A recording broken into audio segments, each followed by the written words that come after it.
Дарко Радевски е новиот претседател на Општинската организација на СДСМ во Кочани. По професија е правник, а работи во сопствената адвокатска канцеларија. Во партијата е активен подолг период, при што беше член на извршниот одбор, а на претходните избори ја извршуваше и функцијата шеф на изборниот штаб на партијата во Кочани.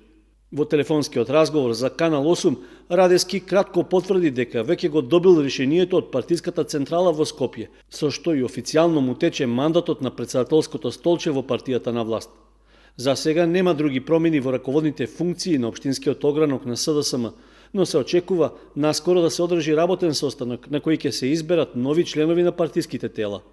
За тогаш Радевски најави дека официјално ќе ги соопшти и своите планови за работењето на општинската организација, како и за спроведувањето на целите на партијата зацртани во нејзината програма.